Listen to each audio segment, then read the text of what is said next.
So the other day we had the privilege of analyzing that teaser of Snow White, and we had a great time looking at all the unfinished details of this production. But one complaint that I had is that we did not have enough facial expressions of those uncanny valley avatars that were the seven dwarfs.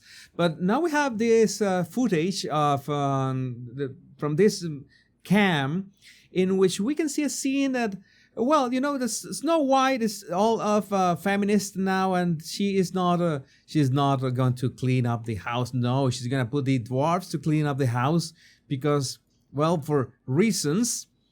In this case, I'm trying to make sense of the expression of these guys. This is, I mean, this is Polar Express bad. I don't know how in this era, we are in 2024, and again, I could say that maybe this is because of I don't know, the quality of the video, but I have seen projects that are much better than this. People doing it in their basements with a box of scraps, and well, right now we have Snow White telling the dwarves which their movement. I don't know why, like every 2 seconds we see a bird flying across the room. That's another thing that I don't know. It tries to give some kind of life to the environment. I understand that maybe this scene was not that has not that much action, but the animation was okay-ish, I guess.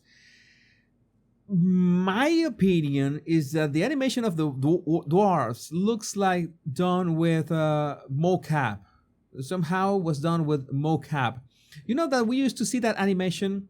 We're gonna see more of the animation. I want to make a point here. She begins to whistle as the birds. We have the expression of the dwarves that are a bit better right now. She scares them shitless. And the one, this one, I'm gonna mention one. This is the Grumpy and the Grumpy Squirrel. I have a Grumpy Squirrel, and I see the movement of the dwarves, and that's why I tell you this looks like Polar Express. You don't have. It seems like they are this for aesthetic reasons, not that realistic, but the movement is too realistic. You know that we are used to those classic Pixar films like The Incredibles or Shrek. We have movies that animators had to animate the characters by hand. There was no motion capture, and I think that Shrek did not have motion capture. It was animated the old-fashioned way, and the old-fashioned way has, you know, a way to it. It's an artistic way to animation. In attention, mocap is like you're translating a real person's movement to the characters. So that contrast between the character being, you know, not realistic at all and having a realistic movement, that makes them look extra uncanny. But at least we got facial expressions now, which, well, I don't know. I hope that at least these guys would have different and very, very, very well defined personalities, because they are all like the same, right? That was the charm of the original animation. You got little screen time, but in both the animation and the demeanor of the characters, you had that personality in each one of them. It was not only the design, it was the animation that allowed for that to shine. Is the problem right now that I see that they think that with CGI they can get away with anything. They begin to dance. It is obvious mocap is absolutely, maybe some of them could be.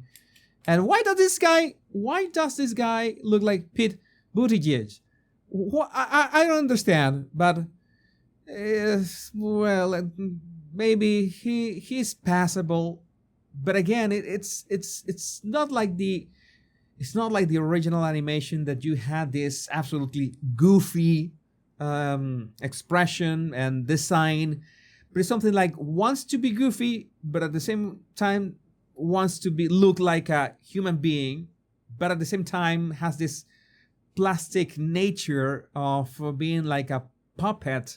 So it's a bit unsettling. I don't know.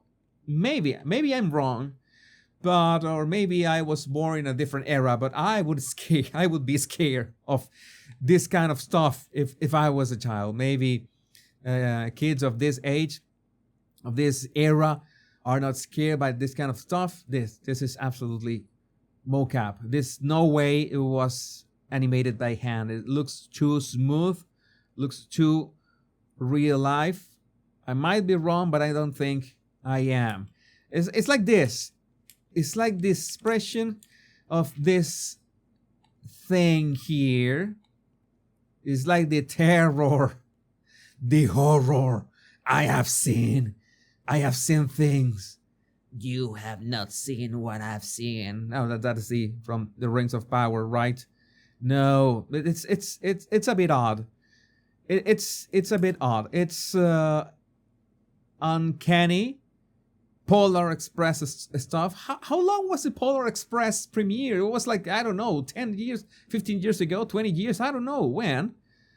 But this absolutely looks like the Polar Express. One thing that I can say, one positive thing that I could say about this is that even if the environment has not that much, well, it has nice touch, nice artistic touch. The dwarves, no, I think Snow White integrated in this setting looks much better from what we saw in the teaser. That is one positive that I can say. She looks like she's actually there, and she's actually dancing with these monstrosities. So I will give them that a little detail. And they have this dancing routine, top down camera angle, whatever. And some dancing. Remember that when the dancing comes, I don't know. I have my doubts about this. Was this necessary? We don't know. I don't know if this was necessary. But you know, I always think that artists, I know how hard it is to do this kind of things. I've worked in 3D and special effects, and it's something that I was really passionate about that. I work in really special projects, and I know how hard can it be model and texture and rig and animate and render everything and make it look like the real thing. But when you have to do things rushed, when you have to rush things, I remember that John Lasseter had this saying, you cannot rush art. That's not something you can do. And you have to be really sure what do you want in your aesthetic and your approach, and especially in animation, because that is what's gonna give every dwarf the personality they need. For example, where's Dog? Which one of them is Dog? I know it's not this one. It's not this one, because this is a grumpy one. This one doesn't look like Dog. Maybe it's this one, this guy with glasses right here. Maybe it's he. Must be him. You know, that was his feature, but he looks, I don't know. I'm gonna give him a pass. I think the one who looks more like the original is this one with the big nose and the grumpy face. I think this was on point. The design of this one was on point. Like he looks like an actual dwarf. This could be passable too. And finally, I want to tell you if we have a nice shot of Dog. I want to see Dog. To the end, should be right here.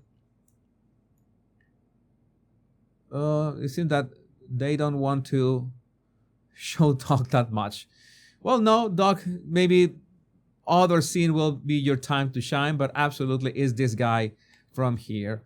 Maybe he has other Yoda-like scenes he's the one who makes Snow White, be an empowered woman and not need a prince or anything sort of that, and be an absolutely, independent woman, which we already know thanks to all the Rachel Ziegler's interview that's going to be the motive of the movie. So that's what we got so far.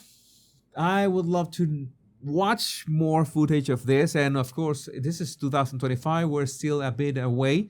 It will be interesting when we see the interviews of Rachel Ziegler and Gal Gadot, regarding their obvious stances of each one, and about Palestine and Israel. That would be fun to watch. But until then, stay tuned until we come back. My name is Jesus Enrique Rosas. I'm the scene surgeon, and see you next time. Much love and bliss.